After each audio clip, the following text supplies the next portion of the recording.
बात कर करके वोट बैंक की राजनीति कर रहे हैं, लेकिन देश को आगे बढ़ाने की बात नहीं कर रहे, विकास की बात नहीं कर रहे। तो आपको सोचना होगा, तुलना करनी होगी कि दोनों ही संकल्प पत्रों में, दोनों ही घोषणा पत्र में क्या अंतर है। जो कांग्रेस कहती है सो करती है, जो भाजपा कहती है ना 2014 में उन्होंने पूरा किया, ना 2019 में पूरा किया। इस प्रकार जनता के बीच आपको पहचाना होगा कि दोनों संकल्प पत्रों में, दोनों घोषणा पत्रों में अंतर क्या है।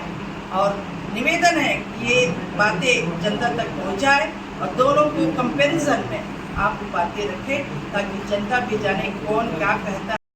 अप्रैल में जो चुनाव के पहले उन्होंने जो संकल्प पत्र जारी किया था, आज़ादी का अमृत महोत्सव के नाम से उन्होंने 75 पॉइंट दिए थे, 75 घोषणाएं संकल्प पत्र दिया था कि उन्होंने 75 संकल्प पत्र लाए थे कि हम ये 75 घोषणा कर रहे हैं और इस 75 घोषणाओं को हम 5 साल में पूरा करेंगे। तो उन्होंने जो आज़ादी के अमृत महोत्सव है उसका भी माहौल बढ़ाया। आज़ादी का अमृत महोत्सव, आज़ादी के 75 वर्ष हुए, उसका नाम लेके उन्होंने 75 ऐसे पॉइंट रखे, ऐसे बिंदु रखे, ऐसे संकल्प रखे कि जिसको वो 5 साल में पूरा करेंगे। लेकिन वह दुर्भाग्य के साथ बोलना पड़ रहा है कि उन्होंने जो आज़ादी के अमृत महोत्सव के नाम से जो संकल्प पत्र जारी किए थे उसमें वो कुछ पूरा नहीं कर पाए। न वो किसानों के साथ न्याय कर पाए, न वो युवाओं के साथ न्याय कर पाए, या न वो बेरोजगारों के।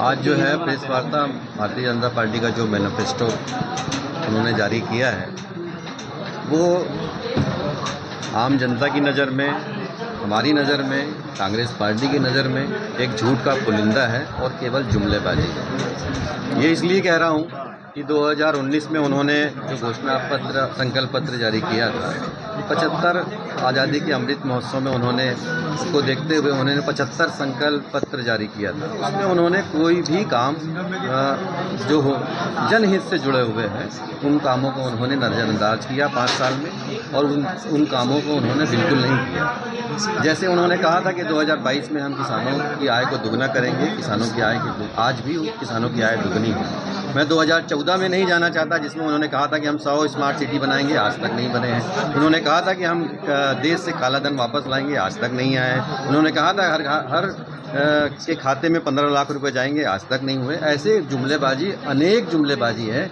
जो जुमलेबाजी को बढ़ाते हुए इस तीसरे टर्म में भी उन्होंने जो घोषणा पत्र उन्होंने अपना संकल्प पत्र जारी किया है वो केवल झूठ का पुलिंदा है और हमेशा की तरह केवल जुमलेबाजी ही है। कांग्रेस का क्या है संकल्प जनहित में? न्याय पत्र है वो, संकल्प पत्र नहीं है। हम आम जनता के साथ न्याय करने जा रहे हैं और उसमें हम 30 लाख जो नौकरियां रिक्त हैं उसको हम भरने जा रहे हैं। हर महिलाओं को सम्मान देते हुए हमारी महालक्ष्मी योजना के अंतर्गत हम 1 लाख रुपए हर महिला, गरीब महिला के खाते में हम डालने वाले हैं। हमारे उसमें जो मिनिमम वेजेस है, जो मिनिमम मजदूरी है, वो हम 400 रुपये हमारे न्याय पत्र में करने जा रहे हैं। इसके अलावा हम किसानों को, भारतीय जनता पार्टी ने किसानों की आय को कमर तोड़ दिया है और जीएसटी लगा के उसके इक्विपमेंट में, हर खाद में, बीज में 28% जीएसटी लगाई है। तो कांग्रेस का जो न्याय पत्र है उसमें किसानों को बिना जीएसटी के इक्विपमेंट मिलेंगे, बिना जीएसटी के खाद बीज उपलब्ध होगा। और किसानों का जैसे 2014 के पहले हम लोगों ने यूपीए की सरकार ने 72,000 करोड़ का कर्ज माफ़ किया था किसानों का, वो इस बार भी हमारे न्याय पत्र में है। किसानों का हम कर्ज माफ़ करने जा रहे हैं। Thank you. हाथ दर्द कर दिए।